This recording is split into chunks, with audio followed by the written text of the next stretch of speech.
Mesdames, messieurs, chers Plouzanéens, voilà maintenant 6 jours que la tempête Ciarán est passée et a occasionné à Plouzané de lourds dégâts.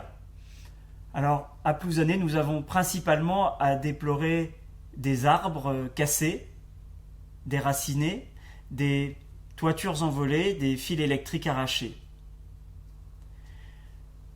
Je dois saluer la mobilisation de tous les acteurs qui, dès jeudi matin, se sont mobilisés pour permettre de dégager les routes et les voies de circulation. Très rapidement, dès jeudi soir, la plupart des voies de la commune étaient dégagées. Les dernières ont été dégagées vendredi dans l'après-midi. Merci à tous les acteurs, publics comme privés, qui se sont engagés pour permettre de rétablir les voies de circulation. L'autre point difficile, ça a été le réseau électrique. Et une large partie de la commune a été privée d'électricité immédiatement après la tempête. La plupart des foyers ont été de nouveau raccordés au plus tard le samedi après-midi. Il reste néanmoins 50 à 70 foyers qui sont toujours dans le noir. Nous sommes en relation régulière avec Enedis, mais les réparations sont maintenant plus délicates et doivent se faire quasiment au cas par cas, ce qui prend du temps. Nous avons également dû déplorer l'évacuation de plusieurs logements rendus inhabitables par la tempête. Et il y a aujourd'hui une trentaine de foyers qui doivent être relogés. La commune ne reste pas inactive face à cette situation.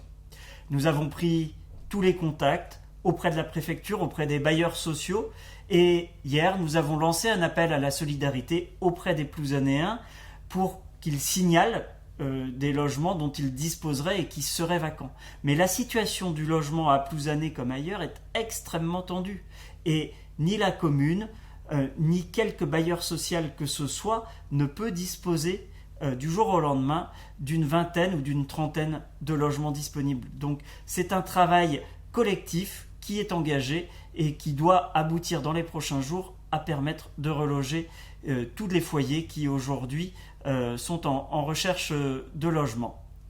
Nous les suivons individuellement, le CCAS est mobilisé sur ces dossiers et nous ne les lâcherons pas tant que nous n'aurons pas des solutions de relogement pour chacun d'entre eux. Depuis 6 jours, l'implication de chacun. Je tiens une nouvelle fois à remercier tous les acteurs qui se sont mobilisés et en particulier les services municipaux, non seulement les services techniques qui étaient sur le terrain, mais également les services à l'accueil de la mairie qui ont été très sollicités, le CCAS qui continue à être très sollicité. Je tiens à remercier également la réserve communale de sécurité civile mobilisée pour la première fois à l'occasion de ces événements. L'ensemble de ces acteurs ont été très mobilisés et ont permis à la commune de franchir au mieux ces journées difficiles. Maintenant que la situation tente à se normaliser, restons mobilisés, restons solidaires avec ceux qui sont encore en difficulté. Je crois que c'est cette cohésion qui fait la qualité de vie à Plouzané. Merci à tous.